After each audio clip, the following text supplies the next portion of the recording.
தமிழகத்தில் முக்கிய சுற்றுலா தலமான நீலகிரி மாவட்டத்தில் உள்ள சட்டப்பேரவை தொகுதிகள் குறித்து இந்த தொகுப்பில் பார்க்கலாம். நீலகிரி மாவட்டத்தில் உதகை, குன்னூர், கூடலூர் ஆகிய 3 சட்டமன்ற தொகுதிகள் உள்ளன. இந்த தொகுதிகளில் 4783 புதிய வாக்காளர்கள் உட்பட மொத்தம் 5,52,006 வாக்காளர்கள் உள்ளனர்.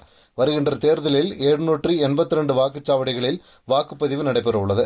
நகர்ப்பகுதிகள் குறைவாகவும் கிராம பகுதிகள் அதிகமாகவும் உள்ள உதகை, குன்னூர் ஆகிய தொகுதிகளில் சுற்றுலா மற்றும் தேயிலை, மலை காய்கறி விவசாயம் முக்கிய தொழிலாக உள்ளது. இந்த 2 தொகுதிகளிலும் படுகு சமுதாய மக்கள் அதிக அளவில் வாழ்ந்து வருகின்றனர்.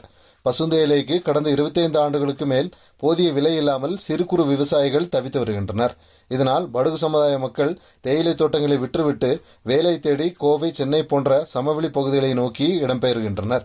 அதேபோல் ஆண்டுக்கு 30 லட்சத்துக்கும் மேற்பட்ட சுற்றுலா பயணிகள் இங்கு வந்து செல்லும் நிலையில் அவர்களுக்கு தேவையான கட்டமைப்பு வசதிகள் குறைவாகவே உள்ளது.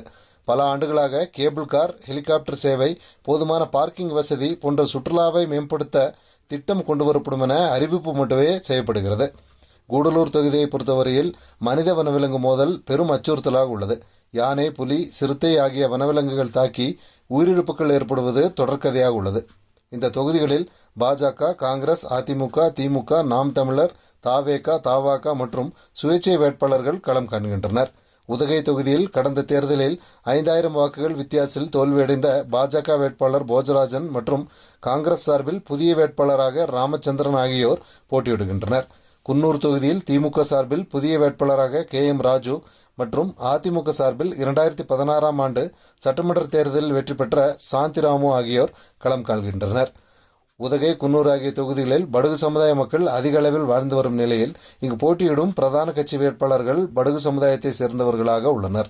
கூடலூர் சட்டமன்ற தொகுதியில் திமுக சார்பில் 2016ஆம் ஆண்டு சட்டமன்ற தேர்தலில் வெற்றி பெற்ற திராவிடமணி மற்றும் அதிமுக சார்பில் 2021ஆம் ஆண்டு தேர்தலில் வெற்றி பெற்ற பொன் ஜெயசீலன் ஆகியோர் களம் காண்கின்றனர். இந்த பகுதியில் தாயகம் திரும்பிய தமிழர்கள் அதிக அளவில் உள்ள நிலையில் இந்த 2 வேட்பாளர்களும் தாயகம் திரும்பிய தமிழர்கள் என்பது குறிப்பிடத்தக்கது. நீலகிரி மாவட்டத்தில் உள்ள 3 தொகுதிகளிலும் கடும் போட்டி நிலவுகிறது.